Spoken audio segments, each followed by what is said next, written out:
So the next speakers is first of all Mr. Taylor Lawson of Vattenfall. He is our health and safety critical control management specialist at group in Vattenfall, all the way from Sweden and originally from the US. He's been working with Ericsson, Southwick, and you have been,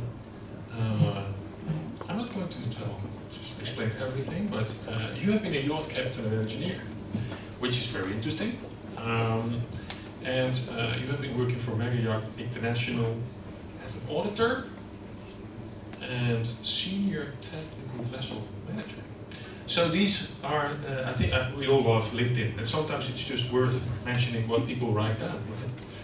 No, but without kidding, we are very pleased to have you here and to start explaining on the Vattenfall journey, accompanied with Jasper. And I think I'm just going to give the mic to you. Give them a hand, and up to you. Or should I use the mic? Or can you guys hear me okay? Do I project enough? Yeah. Great. Okay. That's what my mom always said. All right. All right. We won't use that then. All right. So clearly, I need to update LinkedIn. I have to say that like those few lines of what he did in the past does not compare to the kind of stories he tells. So if you have the time, do ask him about this time as a yacht captain, because there are stories. Well, they're very entertaining, I would say. So yeah, first of all, I'd like to say three big thank yous. First of all, thank you for the invitation to come here and to present Vattenfall's journey. And thank you for helping us on this journey to Resilium. I'd like to thank Walter's Clover for hosting this particular event in these really amazing offices. And last but not least, I'd like to thank the Vattenfall team for coming out to support. So thank you. And so on. And so the right button is forward? Yeah, it should be. All right, let's see. Oh, there. So before we jump into this presentation, I want you to pay attention to the distance. So my last slide will tie in, so you have to remember this the whole way through. And I'm going to ask you for this number in centimeters. Roughly, what is the distance between the fenders on the front of this vessel and the ladder that you climb? How much space? Just show us with your hands. Roughly, how big is that? Yeah, 40 centimeters? Less than a half a meter? Yeah, enough for a person to slide through. Yeah, okay. Remember that. There won't be a quiz later, but it'll tell you. So we'll talk about who Vattenfall is. I think most people know. It's a good reminder. The history and sort of the methodology. It's also really fun. I did this slide and talked about sort of where did this all come from. And Jasper gave me these slides, and I've since put them together, and we have a nice sort of what is it? What's the history behind that? Our implementation, what it was that we did with Vattenfall, and then the last slide that will tie into this one is critical control management in action. So this is what we've done in Vattenfall as a way to roll this out. I also want to say that we've just finished a very successful pilot in offshore wind, and we are now at the beginning of this journey. So I also want to say that I know there's a lot of people in this room who have a lot more experience further down the road with this, and I'm really interested to learn from you. And hopefully before today is over, we can exchange contact information, and we can maybe see where we're going, and we can do some benchmarking on what's ahead of us, because we're not there yet. But we know somebody's been there before us. One of Europe's largest energy producers. And this is one of the great things for working for a large company, is that they make these nice presentations for us. So, good audio? Yeah, we should.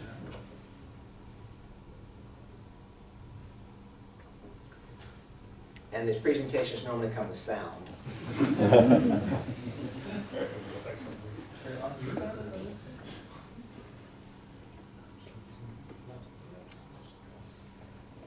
This is Vattenfall. How we produce, Here we go.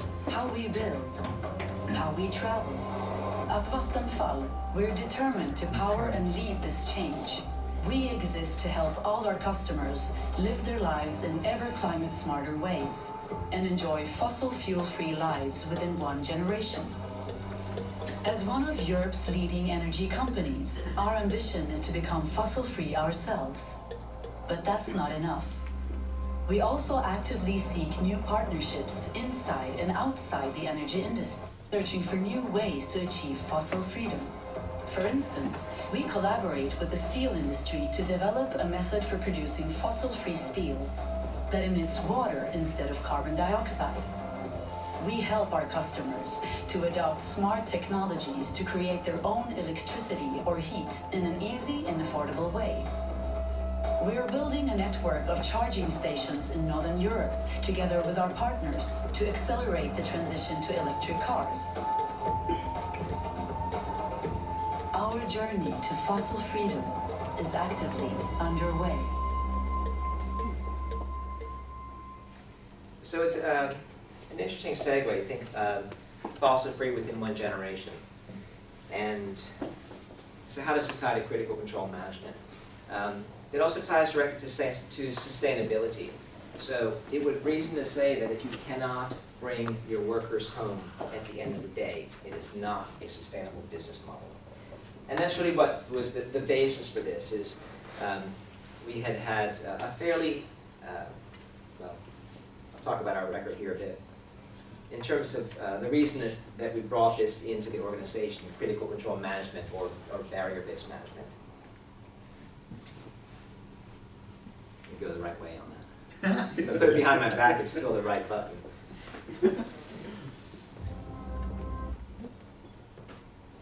It just talks about the business that we do, and I do want to point out that there's still a bit of coal on there, but we're doing our best to work with that. We are rapidly expanding in Sweden in particular. We are making some strides towards the changes in regulation towards nuclear power. And if anyone's been paying attention to the news, you recognize that wind is huge. And I think we have a lot of people in this room who as well are very well tied into the renewables there. But there are many different areas that we're involved in terms of business. So what we chose to focus on was fatality prevention. So again, if you can't bring the workers home, then we should begin there as a basis. Now, critical control management is, or shall I say, in the bow tie methodology, it can be used for anything, really. It can be used for, like when we do the master's classes with York, who was mentioned earlier. You can figure out how not to lose your laptop at the airport or how to keep a lion in a cage. But we're choosing to focus on the things that keep people to go home safely at the end of the day. So it's high consequence events. These aren't our numbers, but they're similar. We actually had a really great year last year in terms of no fatalities, and we actually brought our lost time injury frequency rate down to 1.1, which is the best that Vattenfall has seen since we started measuring. But this graph really tells a story about, I have to say that in two companies ago, if you paid attention, the graph looked the same. Is that over time, we're injuring less people, but over time, we're not killing less people. And it really goes to two elements here. One is that companies sometimes think that because they're injuring less people, they're also addressing the things that kill people. And that is not always the case. Want to comment on that? No, I fully agree. So it's, I guess there's not necessarily a correlation between the number of LTIs that might go down and the number of fatalities you might have, or bigger process safety related incidents, for example. There can be different things at play. Even if you have a super safe process, or even if you have no accidents basically in your process, that does not necessarily mean that your process is completely safe. And there might be like things, controls not working as well as you would like. You just haven't seen it because, well, some other events did not happen by chance, for example, but it could still be that there is an unsafe process underlying to it. So the absence of incidents does not necessarily mean a safe process, unfortunately. Yeah. Although, of course, it's great to see that the number of LTIs dwindle, but we also like to see that for the fatalities, of course.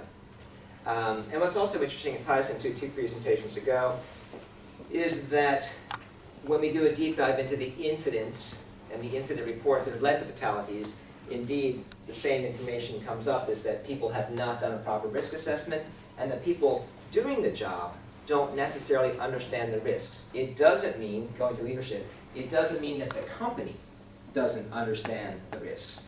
And with that, the second thing that they find is that the controls that were known to have prevented fatality, not in all cases, but in a lot, especially if it's a shop floor or closed environment, they know what those controls were, and they either were missing, and then point 2 or point 3 is that they were poorly implemented, or they failed in some capacity.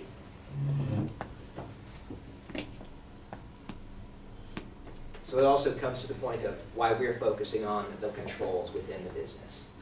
So the CCM process, what I'll do is I'll talk about these 3 bullet points quickly, and then I'll tie them to the pilot project that we did in offshore wind. So identify the health and safety activities, learn what's already happening in the organization. Organizations, if anybody who's done a rollout, you recognize that people hate it when you bring something new and they say, I have to do this also. So the framing that we have of this project is that this is a way to look at what you're already doing and potentially reduce something that's not bringing you the value that you already are thinking that it's bringing. So it's a way to a new lens at which to look at the exact same risks you've always been looking at. So do a workshop, bring people in, and Lisa, we talked about this, is that, I was going to mention this to you earlier, is when you bring people into a workshop, we make sure we bring in people who are the ones who are hanging off the end of the wind turbines and top management. And it's really nice to see them in a forum where they can actually speak openly to one another about the way things need to change. And you get everybody in the room, and you have a much better outcome. It's much more balanced as well. And then the takeaways from management is big. And then you put measures in place to determine how well the controls work. And that's the hard part. That's really where that's like the last 2 hours of the second day of the bow tie session, where everyone's going, we're almost done. And you go, no, take a breath. Here's the hard work. We have to find out data sources around the controls so we can start measuring those elements. So let me back up. So as this ties into our we did working at height, because we listened to the business, and the business said, let's do working at height. Where did we do it? Offshore wind. In particular, Jasper and I, the first picture I took In Aberdeen. In Aberdeen, it was 17 meters a second, holding the camera like this, but it was sunny and beautiful. We identified 2 critical controls, one on the preventive side, which was railings, barriers, and hatch covers, as you might imagine. And on the mitigating side, we had harnesses and everything to do with a fall arrest system. That's a pretty general topic, but that was it.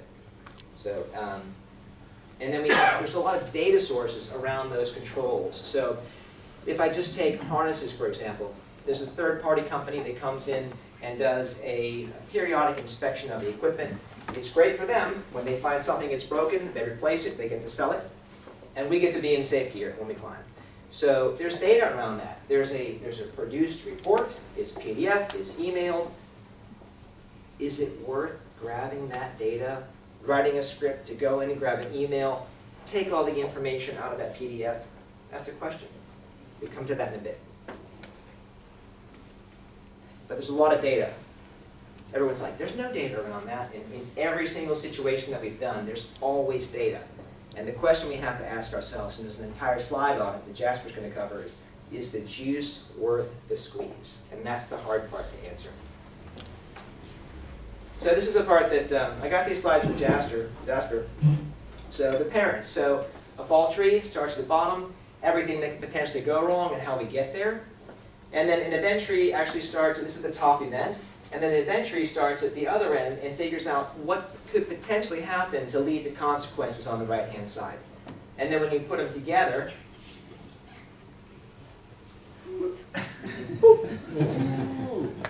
Well, I didn't do the animation, that's all Taylor's work. it looks something like this. So I presented this to our executive management team, and then I actually ended up sitting across from lunch from the guy who's the head of strategy, and he said, Taylor, why did you make me wait 4 slides in to show me why it was called a bow tie? So I added this animation for him. I was like, maybe you should have worn a bow tie during the presentation. Anyway, so I put this in here just as a reminder of how we got there, what the origin was, and what we're working with. So what do we do with the information? That's like the hard part. Actually, so much of these presentations are about like, what do you do when you get all this data? How do you make sure it gets used? How do you make sure that you have a good procedure that actually follows or is followed? What's that adage? I can write another procedure that you won't follow. So what, we have a dashboard, and I mean the dashboard on the left.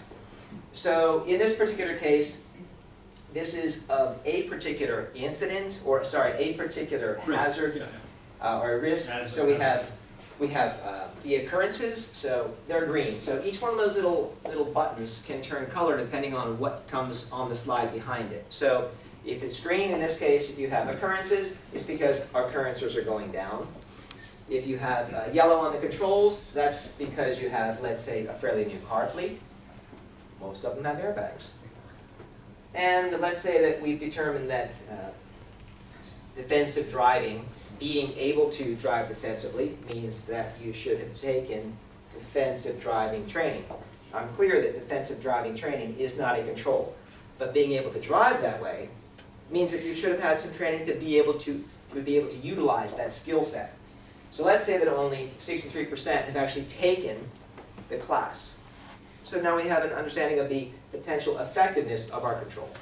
These are all parameters that we can set sort of behind the scenes, talking about, Yeah, exactly. In this case, apparently 63% is considered red, it's not good enough.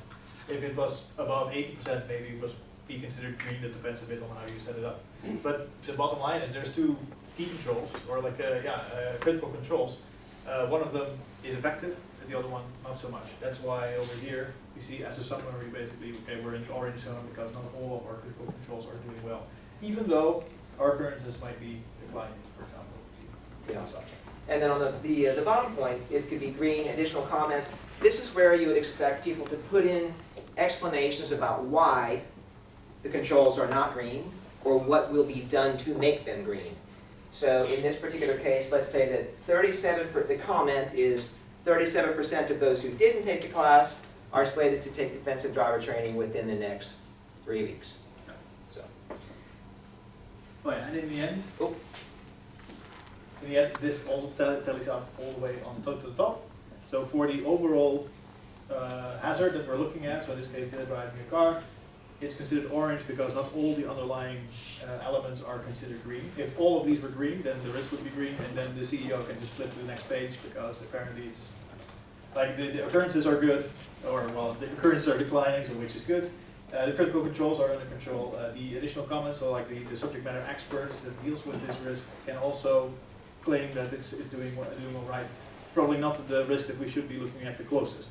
There might be other risks that will have problems in these areas that deserve our attention more so at this point. So when you get this level, so one of the things that we talked about earlier, for those of you who aren't here in the morning, we talked about how hard it is to be able to aggregate all of the information that we get and deliver it to top management so they can make decisions.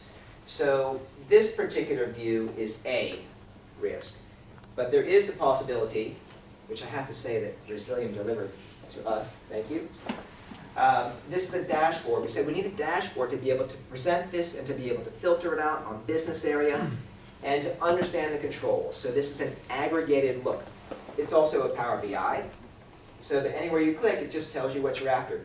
This is dummy data, to be clear. And then over time, you have the possibility of seeing the risks. So the more green, the better. And for everywhere that there is not green, there should be a reason as to how to get it there, so that management can take decisions about what to do to make the risks that the business has identified as being critical, to make sure that those are in control and that the data sources that they've identified are also working. Implementation and process. This, by the way, is our, this is the first mark. It's the cooling in first mark. Jasper. Yeah, so I'll talk a little bit about this. So this is a little bit about the process that we went about with how do we arrive at the dashboard, what kind of steps do we have to go through. There's way too much information on the slide to go through, but in general, I think there's sort of 4 main sections here that you should be concerned with. The ones in gray, which is sort of the group level bowtie creation. You can imagine, in this case, Vattenfall is a large organization, as you saw. There were a lot of different sites throughout Europe, different types of installations, etc. If we would allow every single site to create their own bowties completely from scratch, basically create your own risk assessments completely from the ground up, you will get probably good risk assessments, but they will will have different flavors in a way. So they will have different emphases, for example. They might use different categorizations and stuff like that. So we wanted to make it a little bit easier for the individual sites by creating a set of core bowties. So basically at the corporate level, we would create a set of bowties tailored to risks that are common throughout the different industries. So for example, working at height, that's not only a concern for offshore wind, that would also be relevant probably to people climbing masts, maintaining infrastructure and these kind of things. And like electrical switching operations, well, it doesn't really matter in what kind of a plant situation you are or whether you're working in infrastructure, that's probably something that you'll have to do from time to time. So those were good topics to create corporate bowties for. We, of course, didn't create them in our ivory tower. I mean, those were created throughout sessions where the individual subject matter experts from all over the divisions in Vattenfall basically came together to create those core concepts. That's that. That all gets stored into in a bowtie XP Enterprise, bowtie server sort of solution. So basically we create a repository of common bowties for people to use. As they come online, the second step would be for the, in blue, yeah, there it is. It would be the core to local adaptation. So if we would just leave it at those corporate bowties, then it would feel like you're creating a one-size-fits-none sort of situation. So you're creating one bowtie that should be applicable everywhere, but it's therefore not applicable anywhere because it's too generic, doesn't really jive with people on the ground. So we allow a certain level of adaptation or refinement basically to happen at the local level. So each individual site has the opportunity to augment the original bowtie to a certain extent. Like if it means that they're editing their bowtie a little bit and then basically throwing out 90% of what was originally there, then we may have to have a discussion about why do you want to do that? Is that really a good idea? Is your process really that different? Because in a general way, we feel that typically, like in most cases, a lot of it will probably be the same, but it would be different implementations. And then at the third level, in the third phase of the process, basically, we are going to look at how those critical controls are working within that particular site. So at the core level, we already established what probably are going to be the critical controls. And it's going to be very difficult to convince us probably otherwise that you do not have that critical control. So, for example, the fall rest harness, for example, is we're pretty sure that's going to be a critical control in your site as well. But you might have a different way of going about that. So your fall rest harness might be slightly different. Your system might be slightly different. There's unique aspects to that, basically. But if we want to measure that, we have to take into account that uniqueness in a way. So we want to describe how the critical control is implemented in the organization. It's not just about, okay, we use this particular type, but we also want to know, hey, what's the maintenance management cycle behind that, for example? How do we make sure that this is kept alive? And if it happens to be that there's data throughout that process that we can use, it would be nice to know like what kind of data can we use to assess the quality of that particular control. And the last step is to collect that data and put it into a dashboard. At this stage, we're thinking of creating sort of a BA level, business area sort of level dashboard, so every business area has their own, but they will take a similar style, I would say, overall. Yeah, it's important to know, I guess, that this stuff happens at sort of the corporate level, but all the stuff underneath here is owned by the business areas and the business units doing it themselves. So it's not a party of the HSC, the corporate HSC department, basically. It's really something that the operation drives themselves. And also when controls are not working as well, for example, there should be opportunities to fix those controls. So it should not be an issue of like, we want to hide a way that our controls are failing. No, we actually should be able to present that our controls are failing so that we can actually do something about it. So there should be also a positive spin to this. That's not just a slap on the wrist every time you have a poor functioning control. It should also be looked at, okay, apparently this control isn't working so well. What can we do to improve it? And there might be some budget for it as well. Yeah, good point, thank you. Back up one. One of the things in working with Bowtie Enterprise is that this level we were able to customize it to match the structure of the business. So at this level, the only administrators have the right to modify them. But down at this level, the business areas and then the business units below have the ability to take these bow ties, tie them into the parent bow ties so we understand what the origin was, and yeah, and basically it mirrors our operations, so it's easy to customize in that regard, which made it an easy choice. Yeah, that's not. Yeah, like you said, it's also not fully top down. Basically, if we see that all the local implementations make similar changes, that's for us an indication that the core bow tie should probably be slightly different, so that well, that it actually fits the local implementation slightly better. So there's a way of improving that as well. Carry on. So what roughly a timeline could look like, for example, this is super high level. It might not, or might be, or might not be completely accurate, but over here in yellow we see the creation of those core bow ties. So there were no bow ties when we started off, so we had to start somewhere. So this bow tie 1 would be the working at height situation, offshore, and the number 2 would be the electrical switching operations. But there's of course many more risks to come. Eventually we even want to well, broaden the team a bit so that we can start churning out bow ties in parallel, so we can get more core bow ties going. As currently, basically, it's just 2 of us organizing these things, but you would like to scale it up a bit.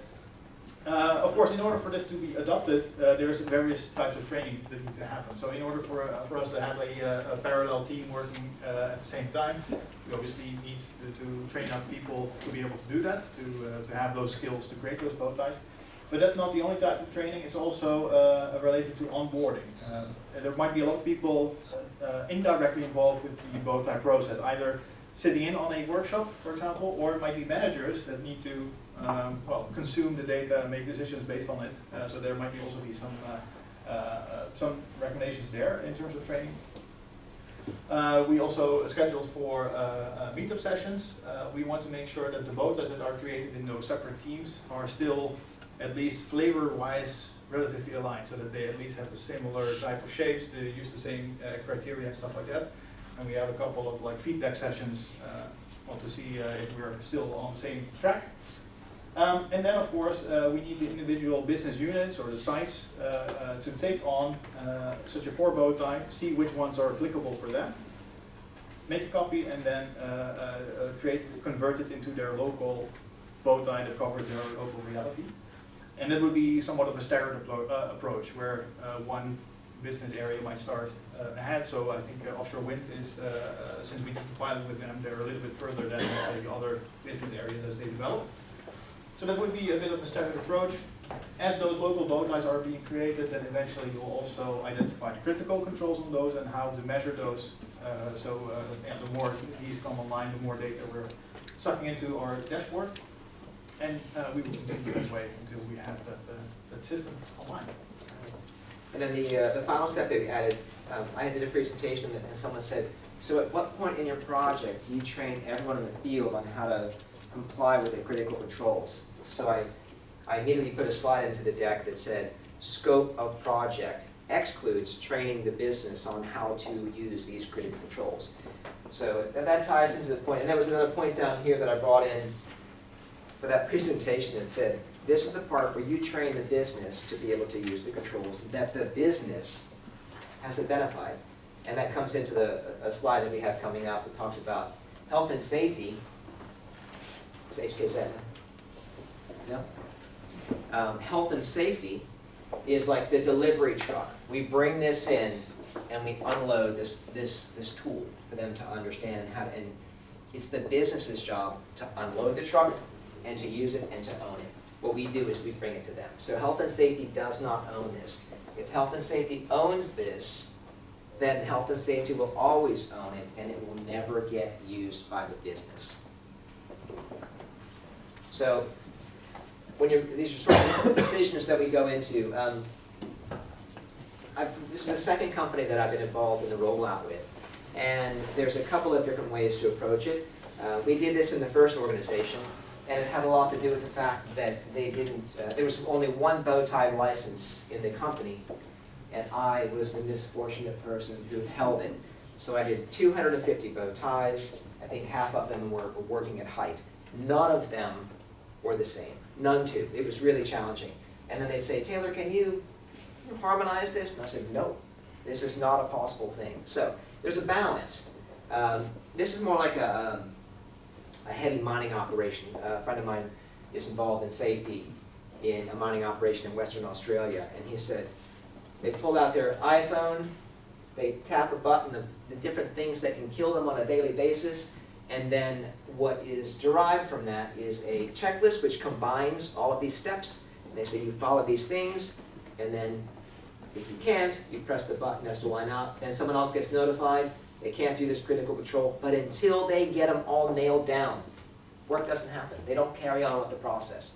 Very top down, this is the way you'll do it. No one's involved in the bow tie. Someone was, they built it, and they said, you'll do it.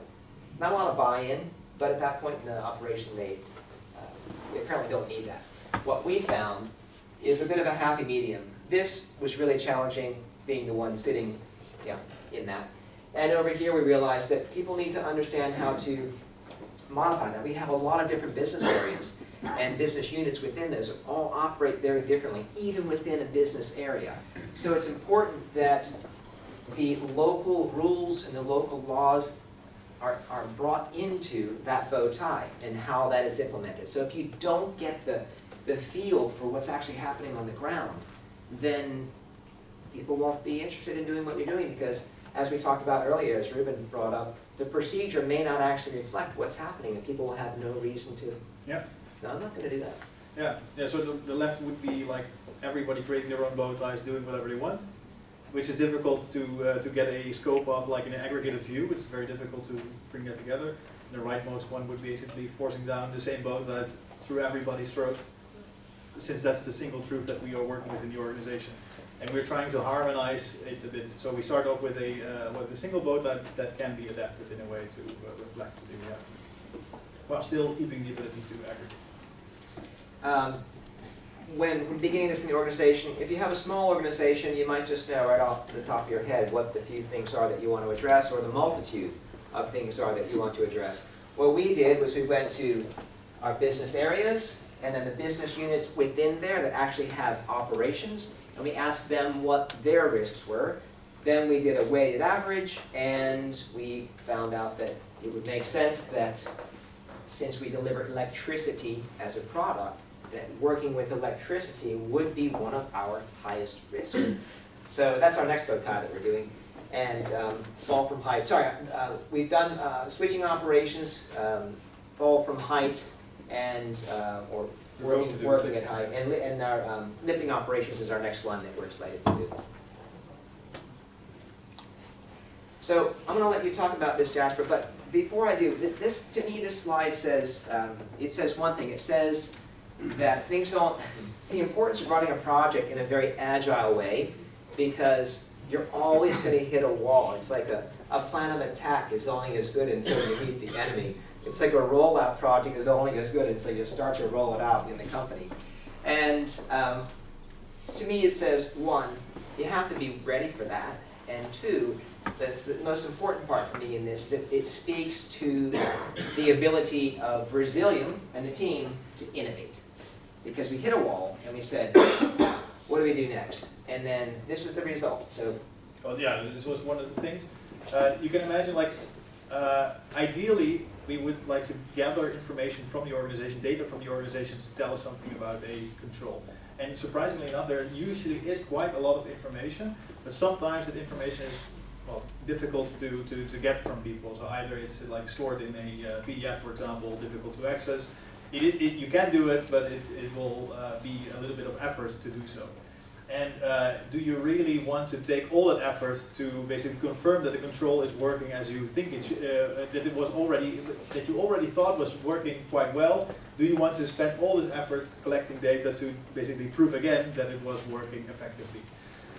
Well, in some cases you might not want to.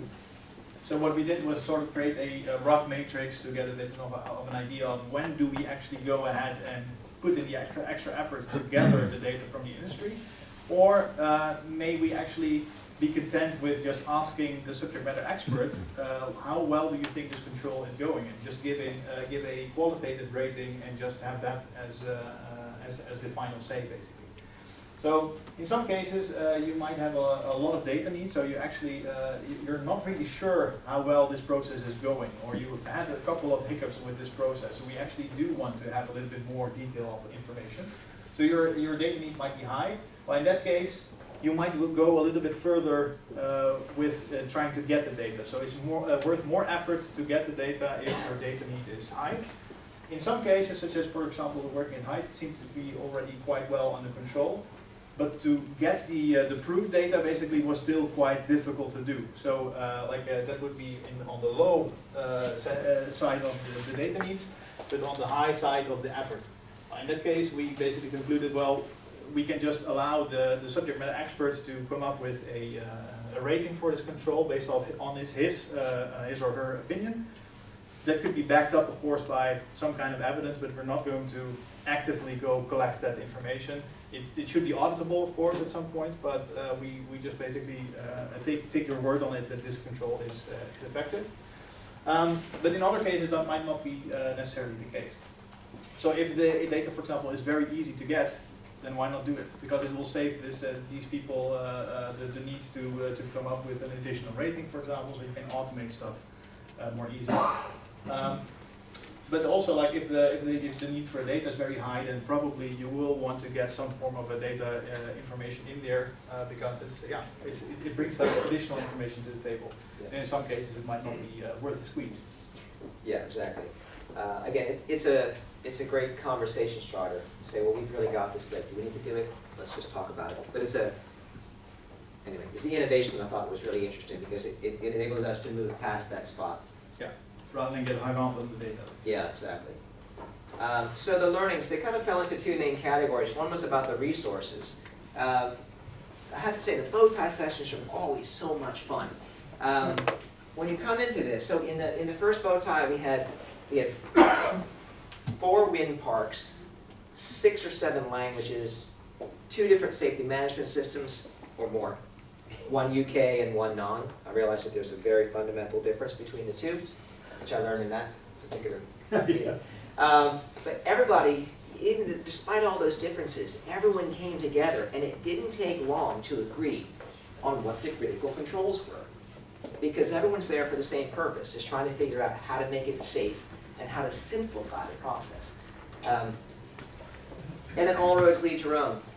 So the best practices, so on break, people started emailing, and here's a procedure for onboarding, and this, and there was a lot of sharing that went on. It might be in a different language, but you can use Google Translate, that's the procedure. There's a lot of really good things that were being done. All roads lead to Rome. I have to thank you, Yolene, for that buzzword. Thank you for that. Basically, we're all doing the same thing. If you want to work on a circuit and it needs to be dead, you have to de-energize the circuit. How many ways can you do that? I don't know. But everyone's got to do it, right? So we're all doing the same thing, but maybe a little bit differently. But we can all agree that it needs to be done. And that's the most important thing. We agree that that particular thing needs to happen to make that particular process safe. So there's one aspect there. And then it ties into change management. Paul, you brought this up earlier. Is that you really have to approach this with a change management. You have to let management know, or you have to really get them involved in this process, because it usually is going to take more money than they think. And I think presenting a realistic approach to that is extremely important when you're coming into the upper management level. And I have to say that in the beginning of this, I was really torn between putting up the presentation where Anna Bori, our CEO, was saying, and when critical control management comes to you, you shall roll it out. And we really had her support in this. Anyway, change management, it's important to understand that that's a big part of what goes in here. Data and processes. So the rollout strategy is key to the business, to having a good uptake in the business. But what's really important, and I mentioned this earlier, is that the business has to own it. And if the business doesn't own it, then health and safety owns it and will always own it, and it will. In conclusion, since we're at the end here, really, I just want to say that I think that if we can implement critical control management in a good way, then we have a much better opportunity to have incidents like this end up like this, where this worker had sore shoulders the next day, but he went to work. So, and with that, thank you very much.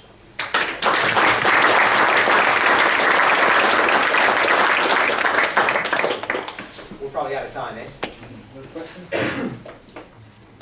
Jasper and I agreed that if there were going to be any challenging questions, then we would maroon you on this island. So one public question? One question. One public question, and the rest you can direct Afterwards. afterwards. Yeah. How do you define what's critical? Is that based on, industry practice, or? Partially, we look at the scenarios that come forth of the bow tie. So there might be scenarios that we feel are more frequent, for example, occurring, or if they occur, might frequently lead to an actual fatality situation. Those would be ranked slightly higher, and then from the highest ranked scenarios, we would allow the subject matter experts to look at what the critical controls would be. But it could also be related to, sometimes you see that one control, for example, prevents issues in a lot of different scenarios all at once. That also can elevate the control and its importance. So really, we listen to the business. Yeah. We bring the experts in the room, we listen to them. And then after we've gotten the bow tie, we take it and we run it back around through the organization to the others who are experts in that field, and we say, how does that sit with you? Basically what you're saying is you can't tell from one bow tie if a barrier is critical until you've seen the full context of the portfolio. To a certain extent, I think, like for example, the full rest harness, it probably in almost all contexts where you have the opportunity to use it is probably going to be a critical control. So, but it could be that on a local level there might be an additional, like a critical control, that's very unique to their situation that might be their prevalence, for example. It could be. And also, I'd like to thank, my last words, thank people from Schiphol also sitting here on various locations. I think a lot of this is very recognizable to Schiphol as they take a similar approach. The difference, I think, here with Vattenfall is mainly that Vattenfall has so many different locations that somehow need to be aggregated and accessed. So that's interesting. So thank you for your attention. Thank you.